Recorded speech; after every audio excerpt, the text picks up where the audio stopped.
Monsieur le ministre, Monsieur les Wali, Monsieur le gouverneur, Messieurs les présidents des différentes institutions, Messieurs les présidents de sociétés, Mesdames, Messieurs, chers amis, tout d'abord un grand merci de cette occasion qui m'est donnée de parler dans cette enceinte et sur un sujet aussi important que le digital lié à l'agriculture. C'est un monde que j'ai eu personnellement à fréquenter directement et indirectement à travers la présidence d'une société d'agroalimentaire, mais qui a aussi développé des cultures et qui m'a permis de prendre connaissance en profondeur de ce dossier. Alors, l'agriculture, si vous me permettez, je vais faire peut-être un certain nombre de réflexions générales liées au contexte agricole en lien avec le digital. Mais quand on parle d'agriculture, déjà dans le domaine où je suis actuellement, c'est-à-dire la concurrence, c'est un domaine particulier parce qu'à travers les grandes activités primaires, secondaires, tertiaires, à travers le monde, c'est l'un des secteurs où la spécificité des politiques publiques est restée un petit peu en dehors de la mondialisation, même s'il y a une grande mondialisation sur les produits eux-mêmes, mais les politiques publiques ne sont pas aussi ouvertes à la compétition. C'est un domaine qui connaît beaucoup d'interventions des pouvoirs publics, qui connaît beaucoup aussi de soutien de l'État. Aucun pays ne traite l'agriculture comme un sujet juste parmi d'autres, un sujet de production. Même les grands ensembles économiques actuels, que ce soit l'Europe, l'Amérique du Nord, l'Amérique latine, la Chine, malgré leur prééminence en matière de technologie et de développement industriel, restent des acteurs majeurs de l'agriculture avec de très très fortes interventions publiques. Donc c'est un secteur particulier sur lequel le lien politique publique et opérateur est intimement lié et fortement imbriqué. Et je voudrais faire part d'un certain nombre de réflexions d'ordre général. On sait que le métier de l'agriculteur est un métier difficile. C'est un métier où on est confronté à l'aléa climatique, l'aléa de la production, l'aléa commerciale, l'aléa des prix, l'aléa de disponibilité des intrants, l'aléa des problématiques de maladies, d'épizooties, etc. Donc on est dans un monde où, personnellement, pour avoir vécu dans différents secteurs tertiaires, primaires et aussi confronté au monde agricole, il n'y a pas un monde où l'aléa n'est pas aussi important.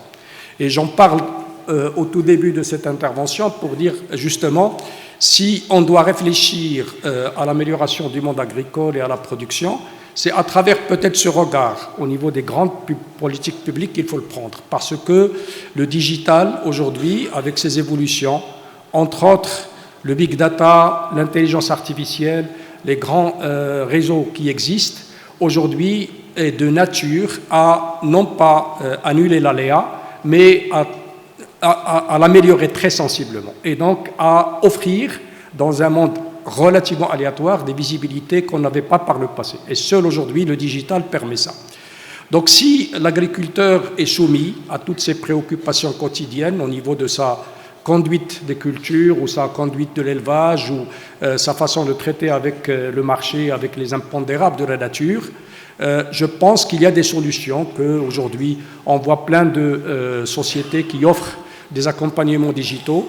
Je pense que globalement, la technologie a accompagné l'agriculture depuis que la technologie est née, depuis la révolution industrielle, et depuis que le digital est là. Donc sur l'ensemble des actions que mène un agriculteur, il y a des solutions, et je pense que toutes les start-up, toutes les solutions rentrant dans le cadre de l'accompagnement ponctuel sont déjà là.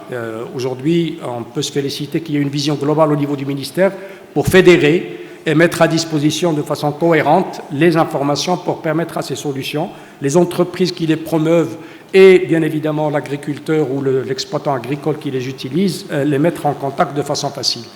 Moi, je voulais profiter de cette occasion pour peut-être monter d'un cran sur un certain nombre de choses qui sont aujourd'hui nécessaires, ça l'est toujours, mais qui sont peut-être plus faciles à aborder qu'ils ne l'étaient auparavant, et peut-être c'est l'occasion de les poser avec un langage nouveau.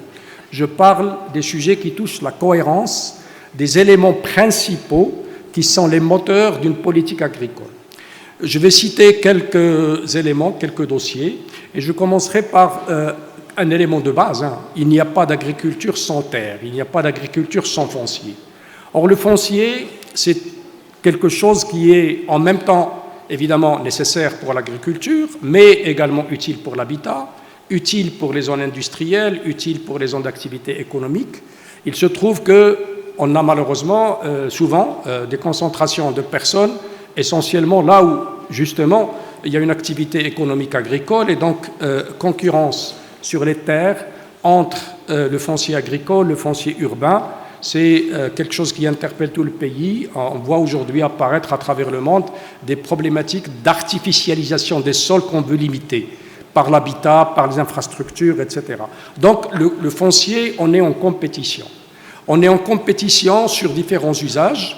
L'agriculture ne doit pas être laissée pour compte, bien évidemment, pour l'usage qui peut être fait des terrains les meilleurs qui s'adressent au monde agricole et qui sont nécessaires pour la production, mais il y a des nécessités aussi, y compris dans le monde agricole, pour faire habiter les gens. Donc cette politique foncière, aujourd'hui, à mon sens, mérite, à travers les outils modernes, non seulement de calcul, mais également de captation de l'information. Aujourd'hui, par les moyens satellitaires, par les moyens modernes, moins coûteux, qui sont les drones, par exemple, je pense qu'on peut avoir des politiques beaucoup plus rationnelles, beaucoup plus solides et surtout qui prennent en considération l'ensemble des éléments qui ont trait au foncier. Le foncier, il est ce qu'il est. Il est difficile d'en rajouter, même si certains pays prennent un peu de terrain sur la mer. Mais si on veut une politique agricole qui ne soit pas en permanence en contradiction avec d'autres usages, je crois que la nécessité d'avoir une politique cohérente de l'État entre les usages qui sont faits des terres et aussi le défrichage et la valorisation de terrains qui peuvent être non exploités pour le moment, mériterait de faire une politique beaucoup plus large. Aujourd'hui, là encore, la disponibilité de l'information, le relevé qu'on peut avoir à travers les satellites, à travers les drones, à travers tout un tas de choses, permettent non seulement d'avoir une vision générale, mais je pense qu'on a besoin d'un système aujourd'hui qui alimente toutes ces réflexions en même temps et qu'elles puissent être arbitrées globalement. Deuxième sujet d'ordre d'importance, c'est l'eau, bien évidemment. Il n'y a pas d'agriculture sans eau. Malheureusement, nous connaissons les contraintes aujourd'hui induites par le réchauffement climatique qui font que le stress hydrique que connaît notre pays devient encore plus important. Jouant sur deux volets, la quantité d'eau qui tombe et le cycle de l'eau qui devient erratique. On ne sait pas très prévoir, donc de longues périodes de sécheresse avec des périodes d'eau qui arrivent et qui peuvent parfois être concentrées et être nocives. Donc la politique de l'eau m'amène à penser personnellement qu'il y a peut-être moyen aujourd'hui de réfléchir à quelque chose où les usages de l'eau, agricoles, domestiques, industriels, doivent être pensés globalement.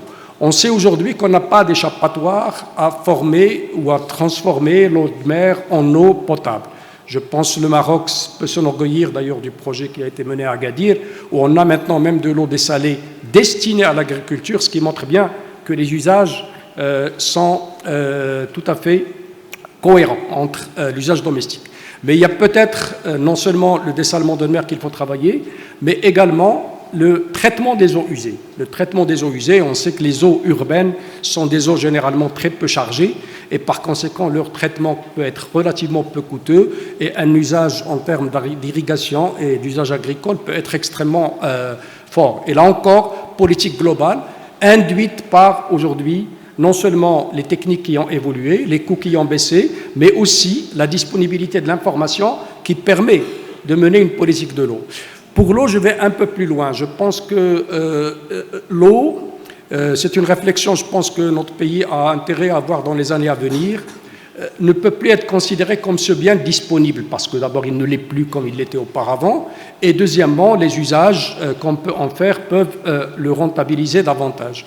Donc je pense que le modèle même de facturation de l'eau, d'usage de l'eau, de la destination de telle ou telle nature d'eau, eau de pluie ou eau venant directement de la nature, les eaux venant du retraitement ou les eaux venant du dessalement, devrait construire un modèle économique. On a commencé puisque dans le sud du Maroc, il y a l'eau dessalée destinée à l'agriculture. Il y a aussi le modèle de l'eau du projet El Gardan, qui a permis d'avoir un modèle de distribution de l'eau qui permet de créer de la cohérence. Je suis convaincu que si on veut que les investissements viennent et règlent pour le Maroc cette problématique d'eau, il faut transformer l'investissement dans ce domaine en investissement rentable par lui-même et pas uniquement par le biais des subventions publiques. Les subventions peuvent rester pour un certain nombre d'usages, évidemment sociaux, pour un certain nombre d'agriculteurs à faible rentabilité, mais il est important qu'on réfléchisse à notre modèle de facturation, d'usage et de coût de l'eau. Si on met la juste valeur, l'investissement va marcher et peut-être ça réduira le coût pour tout le monde.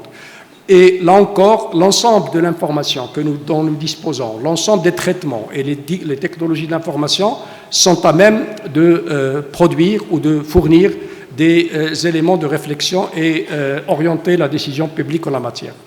Donc, on a parlé du foncier, de l'eau. Troisième grand sujet pour moi, c'est la création de valeur. La création de valeur, c'est la production, évidemment, agricole. Là, je l'ai dit, bon, l'agriculteur, l'exploitant agricole, l'éleveur est soumis à un certain nombre de contraintes. Heureusement, on voit apparaître beaucoup de solutions qui, aujourd'hui, lui permettent d'avancer. Donc là, on fait confiance à ce qui existe. Moi, je voulais insister sur un deuxième volet, c'est que la création de valeur agricole ne doit plus se contenter chez nous au Maroc de la valeur ajoutée agricole. Je crois qu'il faut que la valeur ajoutée transformée, c'est-à-dire la valeur de l'agroalimentaire, que personnellement j'estime insuffisante. Il n'y a pas de raison pour que la valeur ajoutée agroalimentaire soit presque au même niveau comme dans d'autres pays que la création de valeur agricole pure. Rien ne l'interdit. Là encore, ça suppose quoi? Ça suppose l'investissement, ça suppose l'accès à la marchandise. Là encore, ça suppose une vision différente, à savoir, on peut privilégier le produit local, mais un industriel, quand il a besoin d'investir et de faire tourner son usine et qu'il a besoin d'importer, il faut lui permettre. Je pense qu'une logique cohérente, pour avoir été dans le monde agricole, et ça mes amis de l'administration le savent, je dis que l'agroalimentaire a la chance d'avoir 2 ministères de tutelle, mais parfois c'est une malchance parce que les arbitrages ne sont pas toujours faits d'une façon relativement concertée ou suffisamment concertée. Donc moi, j'appelle à davantage de concertation et d'avoir une vraie politique de la transformation, une vraie politique basée là encore sur les besoins, qui là encore peut se baser sur les données induites par les technologies de l'information, mais pas que. On sait par exemple que nous perdons énormément de marché parce que nos industries de transformation des viandes rouges et blanches ne permettent pas l'export facilement, en particulier vers l'Europe. Je pense que la traçabilité, sujet au cœur même de la capacité d'exporter et de rendre compatible et cohérent ce secteur-là avec l'exportation, peut passer par la maîtrise des circuits et pourquoi pas même utiliser des techniques comme la blockchain aujourd'hui qui apparaissent dans le monde de la traçabilité. Donc production de valeur, beaucoup d'apports, mais une logique générale et cohérente. Quatrième élément que je voulais aborder, c'est le facteur humain. Évidemment, c'est le facteur essentiel. Il n'y a pas d'agriculture sans humain, il n'y a pas d'agriculture sans savoir-faire humain. L'humain, aujourd'hui, c'est des exploitants, c'est des gens qui ont évidemment la connaissance pour faire leur métier, mais c'est aussi des habitants de nos territoires. C'est aussi des gens qui occupent de la place là où il faudrait, qui exploitent parfois des propriétés relativement faibles. Là, par contre, la donne au niveau numérique est peut-être la plus importante. Pourquoi? D'abord, pour fixer les gens dans les régions, alors de façon isolée ou de façon regroupée par petits villages ou par petits douars, il est essentiel qu'on leur amène ce qui est nécessaire, à savoir la santé, les services publics, l'éducation. Or, dans tous ces domaines aujourd'hui, le numérique apporte des solutions extraordinaires. Je pense que pour fixer les populations, si on a une politique aujourd'hui en faveur des gens des territoires pour les fixer, pour qu'il n'ait pas, évidemment, la migration vers les villes et tout est toujours permise, mais que les gens restent attachés à leur territoire, il faut leur apporter ce qui leur manque aujourd'hui. Or, ces 3 choses, en particulier la santé, je pense personnellement que la télémédecine devrait être un de nos gros sujets, avec la couverture sociale que Sa Majesté, le roi, que Dieu le glorifie, a lancé. Je crois qu'on tient quelque chose d'important. faire de la priorisation, amener la santé dans le monde rural via la médecine directe, via la télémédecine, amener la connaissance via le téléenseignement, amener les services publics par le biais des technologies et surtout aussi à travers le grand programme qui est le RSU, le Registre social unifié, amener le soutien nécessaire, le soutien social. Juste à titre d'illustration, j'ai été il y a quelques années en Inde. En Inde, c'est à travers l'équivalent de ce qu'on veut faire chez nous, le RSU, qu'on distribue les engrais, par exemple, et les semences. Donc on connaît les besoins de tout agriculteur et on peut, à travers un système programmatique géré de façon cohérente et centrale, savoir quels sont les besoins et les consommations. Alors quand on gère au niveau local la scolarisation, la santé, les besoins élémentaires, les soutiens financiers, le soutien en engrais, le soutien en semences, je pense qu'on peut tenir un système qui peut booster notre pays.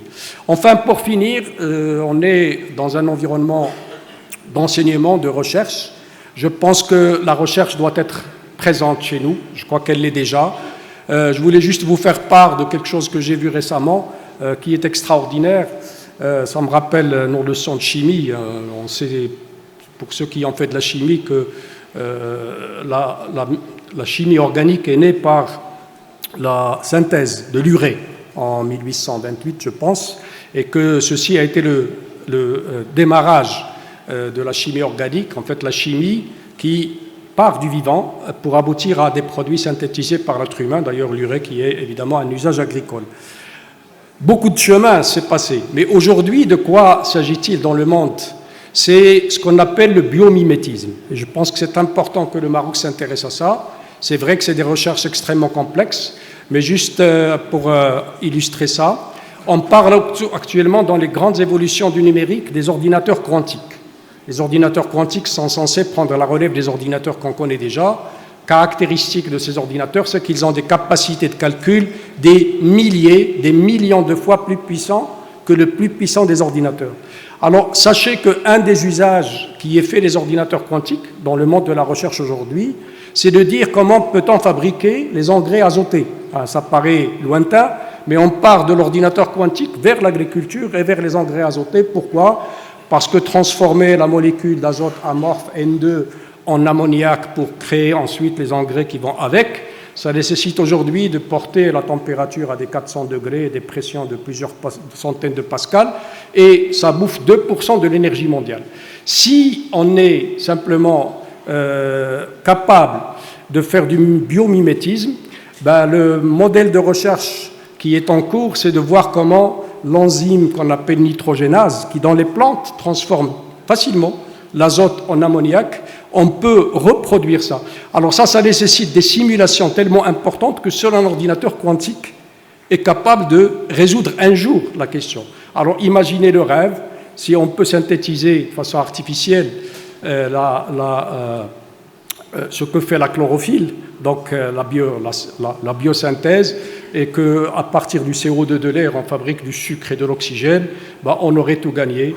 Donc la recherche, et même la recherche la plus pointue dans les technologies de l'information, a aussi un usage agricole, et merci beaucoup.